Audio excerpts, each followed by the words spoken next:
सरकार देश के 11 सरकारी पीएसयू बैंकों को कंपनी एक्ट के तहत लाने के प्रस्ताव पर विचार कर रही है।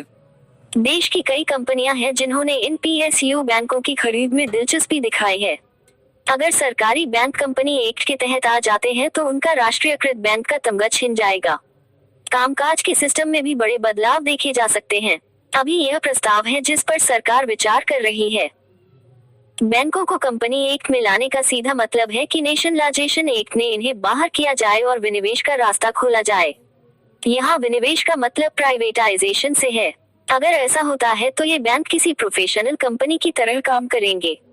यह प्रस्ताव मान लिया जाता है तो इन बैंकों को अपने विनिवेश के लिए संसद से अनुमति लेने की जरूरत नहीं होगी। कह सकते हैं कि कंपनी एक्ट के चलते बैंक विनिवेश के रास्ते पर चल पड़ेंगे और उनका प्राइवेटाइजेशन आसान हो जाएगा।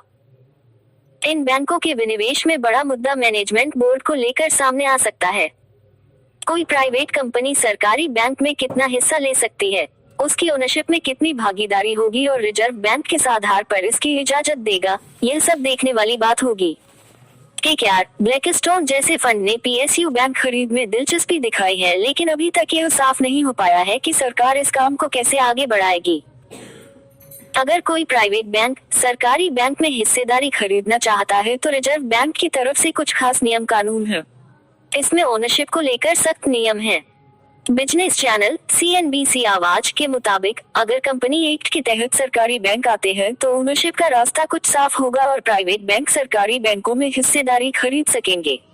हालांकि इसके लिए कैबिनेट की मंजूरी जरूरी होगी और अगले संसदीय सत्र में इस बार कुछ बात बन सकती है। नए नियम में यह भी देखना होगा कि कोई प्राइवेट बैंक किसी दूसरे प्राइवेट बैंक में हिस्सेदारी खरीद सकता है या नहीं।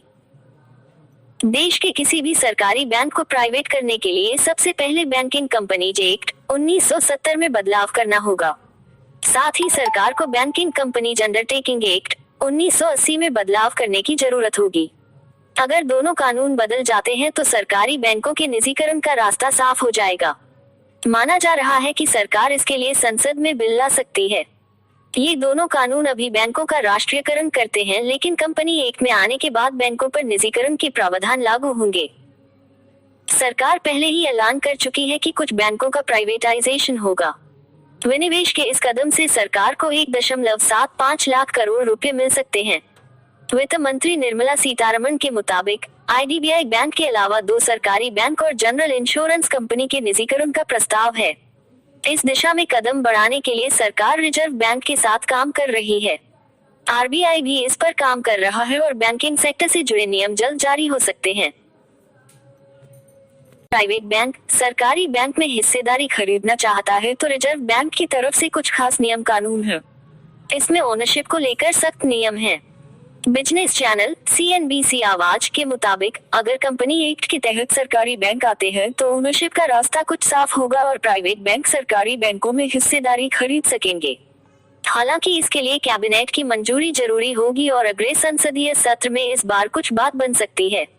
नए नियम में यह भी देखना होगा कि कोई प्राइवेट बैंक किसी दूसरे प्राइवेट बैंक में हिस्सेदारी खरीद सकता है या नहीं। देश के किसी भी सरकारी बैंक को प्राइवेट करने के लिए सबसे पहले बैंकिंग कंपनीज एक्ट 1970 में बदलाव करना होगा।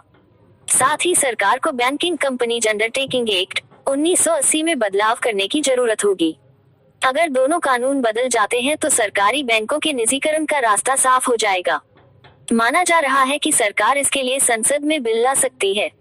ये दोनों कानून अभी बैंकों का राष्ट्रीयकरण करते हैं, लेकिन कंपनी एक्ट में आने के बाद बैंकों पर निजीकरण के प्रावधान लागू होंगे। सरकार पहले ही ऐलान कर चुकी है कि कुछ बैंकों का प्राइवेटाइजेशन होगा। विनिवेश के इस कदम से सरकार को 1.75 लाख करोड़ रुपए मिल सकते हैं। वित्त मंत्री निर्मला सीतारमण के मुताबिक IDBI बैंक के अलावा 2 सरकारी बैंक और जनरल इंश्योरेंस कंपनी के निजीकरण का प्रस्ताव है। इस दिशा में कदम बढ़ाने के लिए सरकार रिजर्व बैंक के साथ काम कर रही है। RBI भी इस पर काम कर रहा है और बैंकिंग सेक्टर से जुड़े नियम जल्द जारी हो सकते हैं।